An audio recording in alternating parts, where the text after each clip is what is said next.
a sagittal view through the midline. So in reference to this one, it would be right down through these central structures. All right? So just starting from the whole model, remember we talked about the coverings of the spinal cord? So we have the covering of the brain, which is the dura mater. It's just a continuation of the dura mater of the spinal cord. That would be the gray structure. The orange layer underneath is the arachnoid matter, that really thin orange layer. And then the red going into and out of covering the folds intimately of the cerebral hemisphere is the pia mater. So the space between the orange and the red is the subarachnoid space. And that's part of the circulation of CSF. All right. So the lateral ventricles are actually out in the lobes of the brain. So that's why we can't see them from this medial view. We'd have to, when we do our sheep brain dissection, we'll open up this membrane and then we can have access to the lateral ventricle.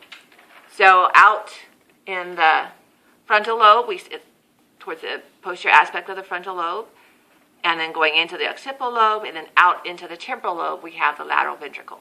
So that's what this space would be here. All of this is the lateral ventricle, and there are two of them, one for each cerebral hemisphere. Getting back to the midline, each lateral ventricle is going to drain into the single third ventricle through these interventricular foramina. And that's what these two channels are right here. So these are actual spaces, even though they look solid in the model. And then it enters into the third ventricle, which is this space right here. And that mirrors this space. Okay? So the solid structure forming the lateral wall here is the thalamus. And this gray matter down here is hypothalamus. And they really are gray matter. They're nuclei of neurons that are relay centers in the hypothalamus. It functions to regulate thirst and hunger and autonomic nervous system and rage and anger and a whole bunch of stuff we'll cover on Wednesday and into Monday. So the floor of the hypothalamus forms part of the pituitary gland and the outgrowth of the optic nerve. So we see these kind of weird shapes here. And that's mirrored by the shape of the third ventricle. So this would be the part of the third ventricle associated with the hypothalamus. And this is the part of the third ventricle associated with the thalamus. Okay? Same as you see here. Now, on here you can see some areas that are painted pink. And on here, that represents the neuroglial cells and pia matter that form the choroid plexus. And so we see the choroid plexus in the floor of the lateral ventricle. That's this rough flocculated material, bumpy material, in the roof of the third ventricle. So this new CSF being produced by the choroid plexus.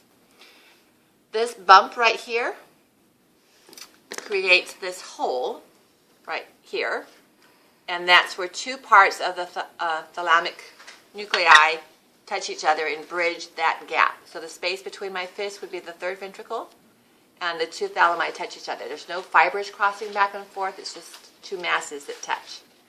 And so that creates the whole, which is really a solid structure of the thalamus. All right, so then from there, CSF flows into and through the midbrain. This is the midbrain right here. And it's part of the embryonic structure, the mesencephalon, which is the least changed from our neural tube.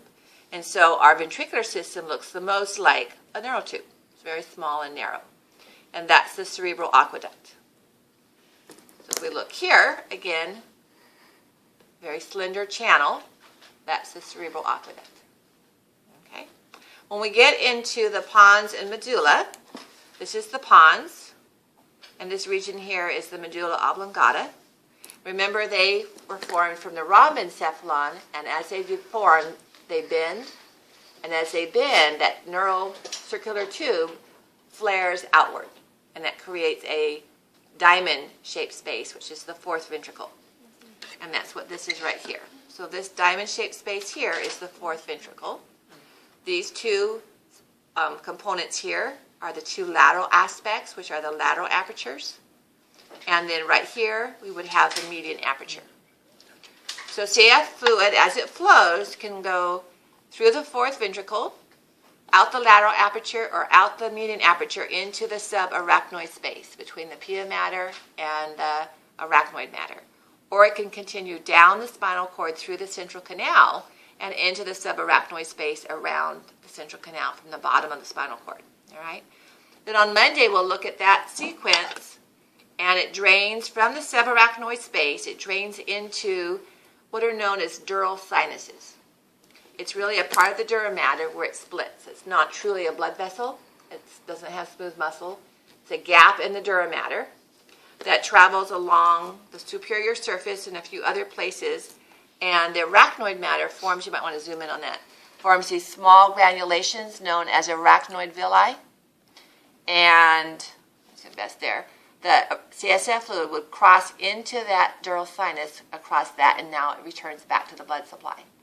So it comes from the blood supply across the chorioplexus and returns to the blood across the arachnoid villi. So it's a constant, ongoing production and return of circulation occurring.